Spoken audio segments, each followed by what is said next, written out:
Hello বন্ধুরা, 2026 নতুন বছরে সবাইকে জানাই হ্যাপি নিউ ইয়ার।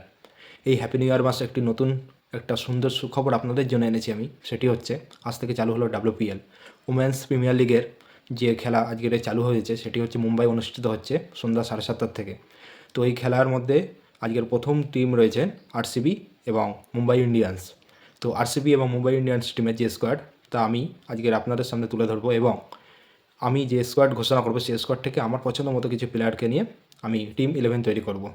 তো চলো বন্ধুরা, অনেক ভাট বকা হয়েছে, আসল কথায় চলে আসি। তো সর্বপ্রথম আরসিবি টিমের যে স্কোয়াড সেই স্কোয়াডটা আপনাদের সামনে ঘোষণা করতে চলেছি। সর্বপ্রথম ব্যাটসম্যানের মধ্যে 3টি অলরাউন্ডার ওরা রেখেছিল। তো তার মধ্যে থেকে অলরাউন্ডার ওরা আরও বাড়িয়ে দিয়েছে। ওরা মোটামুটি 5জনকে অলরাউন্ডার নিয়ে নিয়েছে।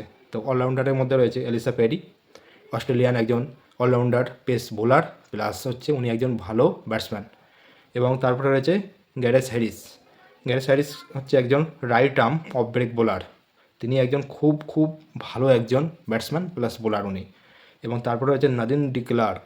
নাদিন ডি ক্লার্ক হচ্ছে উনি একজন ভালো বোলার প্লাস হচ্ছেন ব্যাটসম্যান। ওনাদের সম্পর্কে আপনারা অবশ্যই খেলায় দেখেছেন যে ওদের খেলা কত ভালো। তো তাদের নিয়ে আমি আর দ্বিতীয়বার কোনো সমালোচনা করতে চাই না, তারা খুব খুব দুর্দান্ত প্লেয়ার, কারণ আরসিবি এবারে অগস্টানে যা টিম কিনেছে দুর্দান্ত। এরপরে রয়েছে শ্যাঙ্কা প্যাটিল। শ্যাঙ্কা প্যাটিল হচ্ছে আমাদের ইন্ডিয়ান প্লেয়ার, সে হচ্ছে অলরাউন্ডার। এবং তারপরে হচ্ছে গৌতমী নায়েক। গৌতমী নায়েক সে নাগাল্যান্ড ওমেনের হয়ে সে খেলা খেলেছে ওখানে গিয়ে। তো সেই গৌতমী নায়েক এখন ইন্ডিয়ার হয়ে WPL খেলবে। সো বন্ধুরা, এরপরে চলে আসলাম ব্যাটার্স। টপ অর্ডার ব্যাটার্সের মধ্যে 3জন রয়েছে। স্মৃতি মান্দানা।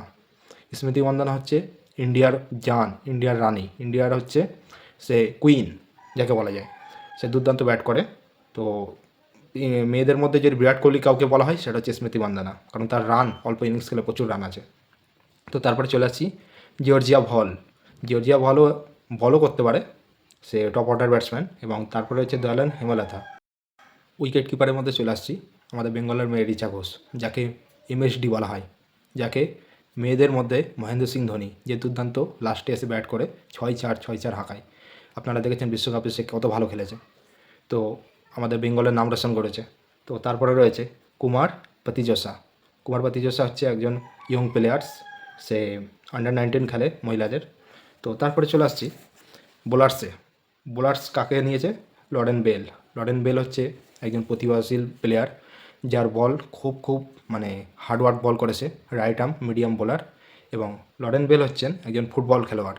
সে ফুটবল খেলতো, তার জীবনে প্রথম খেলা ধরেছিল ফুটবল। তো তার জীবনে দেখছে সে ফুটবল যখন খেলছে, প্রত্যেকটা মানুষের তো একটা ইচ্ছা থাকে যে এরপরে আরেকটা দিকে এগিয়ে যায়। তো তারপরে সে ক্রিকেট দিক বেছে নিয়েছে। তো সে বোলিংয়ের লাইনে দুর্দান্ত বোলিং করে, যাকে বলা হয় বেটলির মতো বল করে। সে যখন বল করতে আসে পুরো বেটলির মতো লাগে। তো বন্ধুরা, তারপরে চলে আসছি লেন্সি স্মিথ। লেন্সি স্মিথ হচ্ছে নিউজিল্যান্ডের সোলো লেফট আর্ম বোলার। তো তারপরে হচ্ছে Pooja Vastrakar, right arm medium Indian player. তারপরে রয়েছে অরুন্ধতী রেড্ডি। তারপরে রয়েছে রাধা যাদব। রাধা যাদবের তো কোনো বিকল্পই নেই, রাধা যাদব রাধা যাদব। তো তারপরে রয়েছে পিমা রাওয়াত। পিমা রাওয়াত হচ্ছে right arm leg break bowler Uttarakhand থেকে। তো বন্ধুরা, আমি এরপরে আলোচনা করতে চলেছি মুম্বাই ইন্ডিয়ান্স নিয়ে। মুম্বাই ইন্ডিয়ান্সের টপ অর্ডার ব্যাটসম্যানের মধ্যে রয়েছে হাইলি ম্যাথিউস। হাইলি ম্যাথিউস হচ্ছেন একজন পেশাশীল খুব ভালো ব্যাটসম্যান এবং সে right arm off break bowler. তো আমি একটা জিনিস দেখেছি এখানে, মুম্বাই ইন্ডিয়ান্সে বেশিরভাগ অলরাউন্ডার নিয়ে রেখেছে। তো তারা কি করতে চাইছে আপনারা বুঝতে পারছেন, দুর্দান্ত ব্যাটও করবে, দুর্দান্ত বোলিংও করবে। এরপরে রয়েছে পুনাম খেমার। পুনাম খেমার হচ্ছেন right handed leg break bowler. তারপরে হচ্ছে ব্যাটসম্যানও। তাহলে বুঝতে পারছেন তো, ওরা পুরোপুরি অলরাউন্ডার নিয়ে রেখেছে। ইন্ডিয়ান টিমে বোলিং লাইন নিয়ে কথা বলি আমি।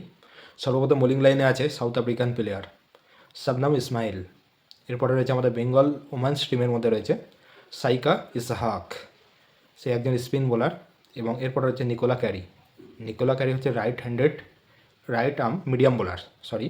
এবং সে অস্ট্রেলিয়ান প্লেয়ার, একজন অস্ট্রেলিয়ান প্লেয়ার নিকোলা ক্যারি। এবং এরপরে রয়েছে ত্রিবেণী ভাস্তারেকা।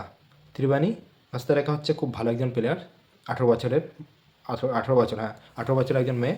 সে ভালো বল করে, হরিয়ানা ওমেন্স টিমের হয়ে খেলেছে এবং 16 লেফট আর্ম অর্থেক্স বোলার। তো বন্ধুরা, এবার চলে আসছি আরসিবির প্লেইং 11 নিয়ে। স্মৃতি মান্দানা 1 নম্বরে আছে। 2 নম্বরে রয়েছে জর্জিয়া ভল। এই দুজনকে আমি রাখলাম। Top order batsman. এবং 3 নম্বরে এলিসা প্যারি এবং 4 নম্বরে রয়েছে গ্যারেথ হ্যারিস। 5 নম্বরে রেখেছি রিচা ঘোষ। 6 নম্বরে রাখবো গৌতমী নায়েক। 7 নম্বরে রাখবো লরেন বেল। 8 নম্বরে রাখছি লেনি স্মিথ।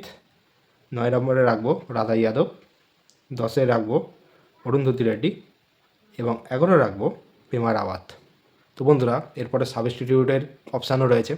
তো এর থেকে যদি সাবস্টিটিউট যদি কাউকে চেঞ্জও করা যায়, তাহলে আমার মনে হয় কুমার প্রতিযোশা আছে এবং দয়ালান হেমলতাও রয়েছে। তারপরে আরও ভালো অপশান রয়েছে, গৌতমী নায়কও রয়েছে এবং গ্যারেথ হ্যারিসও আছে। ঠিক আছে, না গ্যারেথ হ্যারিসের নাম তো বললাম, নাডিন ডি ক্লার্কও আছে। তো বন্ধুরা, এই হচ্ছে আমার আরসিবির প্লেইং 11। এরপরে চলে আসলাম মুম্বাই ইন্ডিয়ান্স টিমের প্লেইং 11 নিয়ে। 1 নম্বরে রয়েছে হ্যালি ম্যাথিউসকে ওপেনিং করাবো এবং তারপরে রয়েছে পুনাম খেমার, এই দুজন ওপেনিং করবে। 3 নম্বরে যদি কাউকে রাখি সেটা হচ্ছে গোনালান কামালেনি। 4 নম্বরে রাখছি হরমনপ্রীত কৌর। 5 নম্বরে রাখবো আমেলেতা ক্যার। তারপরে রয়েছে 5 নম্বরে রাখছি আমনজাত কৌর। 6 নম্বরে রাখবো নাল্লা রেড্ডি। 7 নম্বরে যদি কাউকে রাখি সেটা হচ্ছে সংস্কৃত গুপ্তা এবং 8 নম্বরে রয়েছে শবনম ইসমাইল, সাউথ আফ্রিকার, আমি বললাম একটু আগে যে একজন ভালো মানের বোলার। 9 নম্বরে রাখছি নিকোলা ক্যারি। 10-এ রাখছি ত্রিবেণী ভাসিস্টা। 11 নম্বরে রাখছি আমি সাইকা ইসহাক। এই হচ্ছে আমার মুম্বাই ইন্ডিয়ান্স টিমের প্লেইং 11। তো বন্ধুরা, আমার প্লেইং 11 আপনাদের কাছে কেমন লাগলো অবশ্যই কমেন্ট করে জানাবেন এবং আপনারা আপনাদের পছন্দ মতো প্লেইং 11 তৈরি করে কমেন্ট বক্সে অবশ্যই SMS করবেন। ভালো থাকবেন, টাটা।